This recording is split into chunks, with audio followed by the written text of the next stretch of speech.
Hello बच्चों, नमस्कार। मैं सन्मुखम एक बार फिर से अपने YouTube channel Shanmukham English classes में आप सभी का हार्दिक स्वागत करता हूं। बच्चों, आज 30 मार्च इंग्लिश का पेपर था और आपका पेपर कैसा गया ये सॉल्व कर कर मैं आपको बताऊंगा। ये देखिए, मेरे पास पेपर है 2022 इंग्लिश न्यू पाठ्यक्रम। तो आपका जो पेपर का सेट नंबर है 316EH, इसको आज हम सॉल्व करके बताएंगे। तो बच्चों आइए देखते हैं।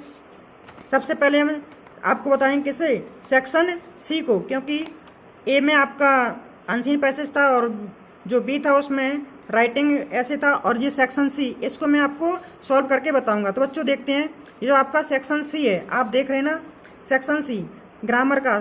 तो देखिए, जैसे है पहला, choose the correct option to answer the following questions.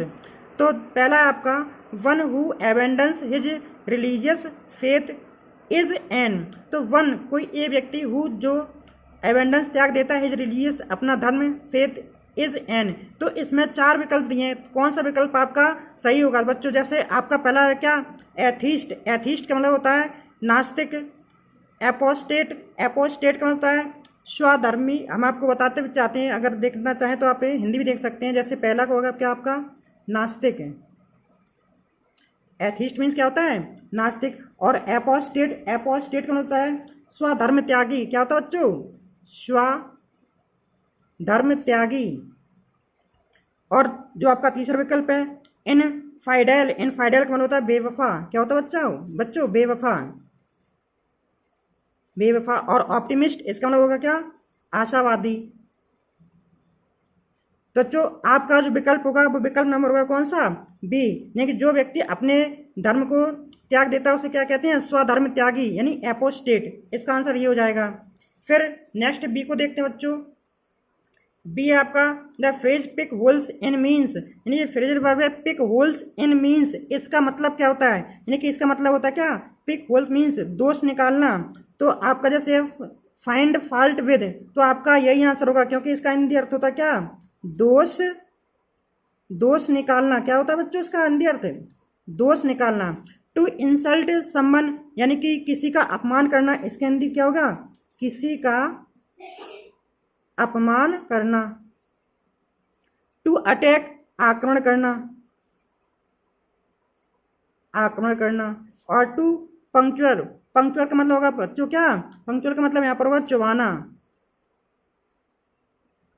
तो आपका बच्चों जो आंसर होगा वो कौन सा हो जाएगा, पिक होल्स। इनका आंसर होगा क्या, to find, sorry find fault with, यानी दोष निकालना। फिर नेक्स्ट बच्चों देखते हैं C, the synonym of acute is. Acute, acute का मतलब बच्चों होता है क्या, इसका मतलब होता है तीव्र। तो देखते हैं बच्चों कि पहला जैसे आपका नाइस, नाइस का मतलब क्या होता है बच्चों, आपको पता होगा, नाइस मीन्स अच्छा। एक्सीडेंटल, एक्सीडेंटल का मतलब है आकस्मिक, इसका मतलब होगा क्या, आकस्मिक। सेवरे, इसका मतलब होगा क्या, सेवरे, यानी कि इसका मतलब होगा क्या, तीव्र। और जो क्यूरियस, इसका मतलब होता है क्या बच्चों, जिज्ञासु। इसका मतलब क्या होगा, जिज्ञासु। तो आपका जो आंसर होगा बच्चों वो क्या हो जाएगा, सेवर। बच्चों मैं आपको पेपर पे सॉल्व कर दे रहा हूँ, और जो कॉपी पे सॉल्व करने वाला होगा वो मैं आपको बता दूंगा। फिलहाल में आप पेपर पे देखिए, क्योंकि इसे पेपर पे आप अच्छी तरीके से समझ सकते हैं। फिर हमारा डी नंबर का है, the driver stood at the extremest edge of the rock, which word in this sentence is an error. यानी इस सेंटेंस में कौन से शब्द में मिस्टेक है। तो बच्चों देखिए, आप देख रहे हैं कि which word is this sentence is an error. तो इस सेंटेंस में आपको द ड्राइवर स्टूड एट एक्सट्रीमेस्ट, जो ये सुपरलेटिव डिग्री नहीं होता है, क्योंकि जो एक्सट्रीम होता है अपने आप में पॉजिटिव डिग्री का शब्द होता है, इसका सुपरलेटिव हम नहीं बना सकते हैं। तो आपकी जो मिस्टेक है बच्चों वो किसमें है, ये जो आपका सेकंड नंबर ऑप्शन है, ये इसमें मिस्टेक है, क्योंकि इसका रहेगा क्या, एक्सट्रीम रहेगा। फिर नेक्स्ट बच्चे देखते हैं। नेक्स्ट बच्चों है आपका, the antonym of virtues is. The antonym means होता है क्या बच्चों, विलोम शब्द। वर्च्यू इज, वर्च्यू का आपको विलोम शब्द बताना है। तो बच्चों वर्च्यू का जो आपका विलोम शब्द होगा वो देखिए, जैसे चार विकल्प लिए हैं, फ्रॉड, क्राइम, वाइस और विक्डनेस। तो बच्चों फ्रॉड का मतलब आप जानते क्या होता है, इसका हिंदी अर्थ होता है धोखा। क्राइम, इसका मतलब होता है बच्चों क्या, अपराध। वाइस, इसका मतलब होता है क्या, अवगुण। और विक्डनेस, इसका मतलब होता है बच्चों क्या, विक्डनेस का होता है दुष्टता। क्या होता है बच्चों इसका हिंदी अर्थ? दुष्टता। तो वर्च्यू मीन्स गुड और वाइस मीन्स अपगुड। तो आपका विकल्प नंबर हो जाएगा ये कौन सा, थर्ड नंबर का। बच्चों अब change any one of the following into indirect speech. बच्चों इन्हें अब हम पेपर पर नहीं, इन्हें अब हमें आपको सॉल्व कर देंगे। तो आइए बच्चों देखते हैं। जैसे आपका है पहला, देखिए बच्चों आप पेपर में भी देखते चलें। जैसे आपका पहला क्या है कि he will say the student was lazy. तो देखिए बच्चों इसको कैसे सॉल्व करेंगे।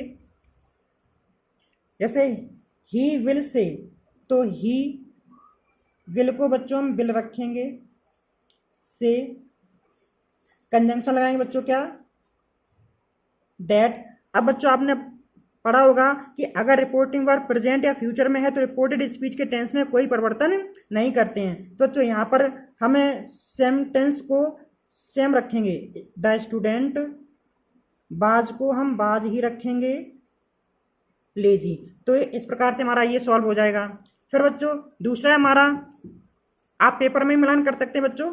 जैसे आपका दूसरा पूछा गया कि he said we can not be quite happy in this life. तो बच्चों देखिए इसे कैसे सॉल्व करेंगे। तो ही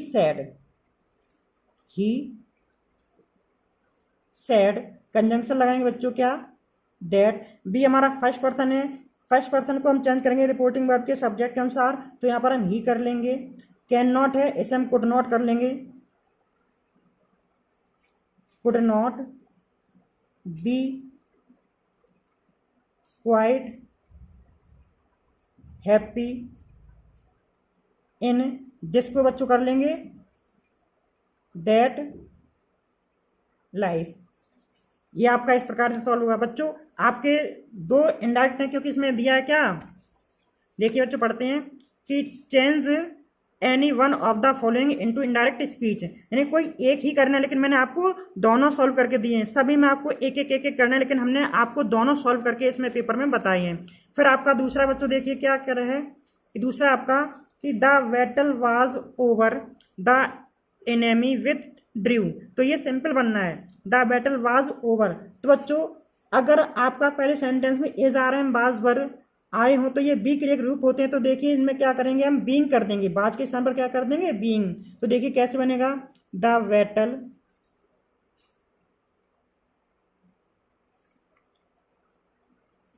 बीइंग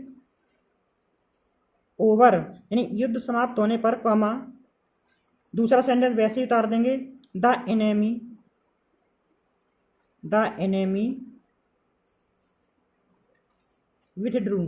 तो बच्चों ये बन जाएगा आपका कैसा सेंटेंस, सिंपल सेंटेंस, क्योंकि सिंपल सेंटेंस में एक ही फाइनाइट वर्ब होती है और एक ही सब्जेक्ट होता है। फिर नेक्स्ट बच्चों आपका है क्या कि he gave up trying he could never give satisfaction. इसे बच्चों देखिए कैसे सॉल्व करेंगे।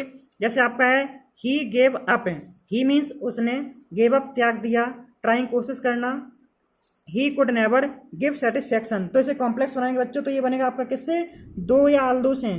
तो बनाएंगे बच्चों दो, ही गेव अप ट्राइंग, फिर भी के लिए कॉमा लगा देंगे, he could never give satisfaction. तो ये बच्चों हमारा बन जाएगा कैसा, कॉम्प्लेक्स सेंटेंस। उसके बाद बच्चों आपका ये जो फिफ्थ है इसे देखते हैं बच्चों। Besides making a promise he kept it. बच्चों ये हमारा बनेगा कैसा, कंपाउंड सेंटेंस। तो जब हम इसे कंपाउंड सेंटेंस बनाएंगे बच्चों तो देखिए कैसे बनेगा, ही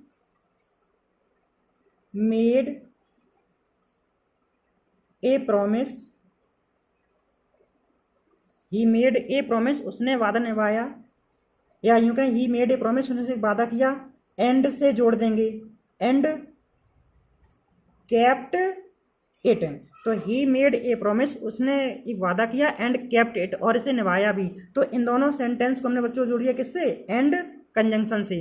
फिर आपका तीसरा देखिए बच्चों है क्या कि did he not tell you, passive, इसका पैसिव बनना है बच्चों। तो देखिए कैसे बनेगा, अगर आपका एक्टिव हेल्पिंग वर्ब से आरंभ है तो पैसिव भी आपका हेल्पिंग वर्ब से ही आरंभ होगा, बस ऑब्जेक्ट को सब्जेक्ट करेंगे। तो आपका ऑब्जेक्ट है यू, तो यू के अनुसार हेल्पिंग वर्ब नेक्स्ट सेंटेंस की आ जाएगी, यानी कि पास्ट कंटिन्यूअस की सक्रिय आ जाएगी नेक्स्ट टेंस की वर्ब, क्योंकि आपका जो यू है ये आपका प्लूरल है, तो प्लूरल के अनुसार क्रिया भी प्लूरल होगी। तो वर यू नॉट, और पैसिव में हमेशा वर्ब की थर्ड फॉर्म आती है, टोल्ड हो जाएगा।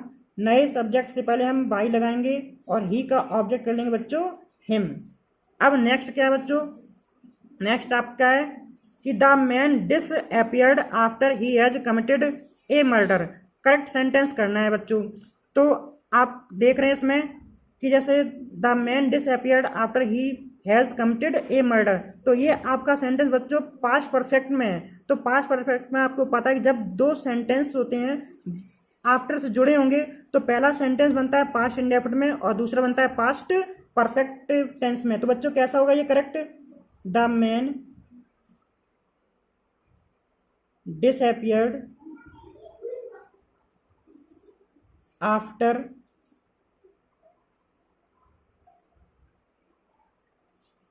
ही, हैज के स्थान पर बच्चों क्या हो जाएगा, हैड कमिटेड ए मर्डर। तो ये बच्चों ऐसे आपका करेक्ट हो जाएगा, यानी कि हैज के स्थान पर क्या कर देंगे, हैड। नेक्स्ट बच्चों है आपका being a rainy day we did not go out. इसे बच्चों करेक्ट करना है। तो आपका जैसे है बीइंग, तो बच्चों जो भी सेंटेंस आपका बीइंग से प्रारंभ होता है तो उसमें हम इट का प्रयोग करते हैं, क्योंकि दिन मौसम महीना सर्दी गर्मी वर्षा इनमें हम इट का प्रयोग करते हैं सब्जेक्ट के रूप में। तो ये आपका हो जाएगा क्या, it being a rainy day we did not go out. तो बच्चों ये आपका हो जाएगा करेक्ट सेंटेंस इस प्रकार से। अब बच्चों आपका जो क्वेश्चन नंबर है जो है आपका कौन सा 5 का ये वाला ई, जैसे आप देख रहे हैं 5 का E, use any one of the following pairs of word in your own sentence to make the difference in their meaning clear. यानी कि दो शब्द दिए होते हैं तो उन दोनों शब्दों का होमोफोन सेम होता है लेकिन अर्थ अलग अलग होता है। तो 4 आपके दिए हैं बच्चों, एक्सेस एक्सेस, अफेक्ट इफेक्ट। तो बच्चों इनका आप हिंदी अर्थ जब देखेंगे तो देखिए मैंने इसको भी सॉल्व किया है। तो देखिए जैसे आपके ये हैं 4 वर्ड जैसे बच्चों हैं कि जैसे आपका है एक्सेस, एक्सेस का मतलब होता है पहुंच, और दूसरा एक्सेस अधिकता, फिर दूसरे अफेक्ट, इसका हिंदी अर्थ होता है प्रभावित करना, ये आपकी वर्ब होगी।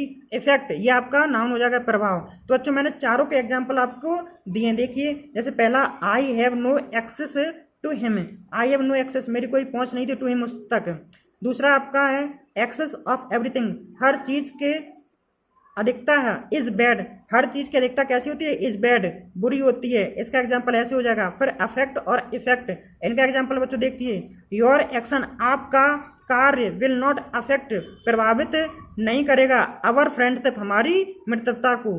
फिर आपका फोर्थ है बच्चों, this medicine has lost its effect, इस दवा ने अपना प्रभाव छोड़ दिया है या यूं कहीं खो दिया है। तो बच्चों आपको मैंने ये सॉल्व करके बताया सेक्शन सी। बच्चों मिलते हैं नेक्स्ट वीडियो में, तब तक के लिए धन्यवाद।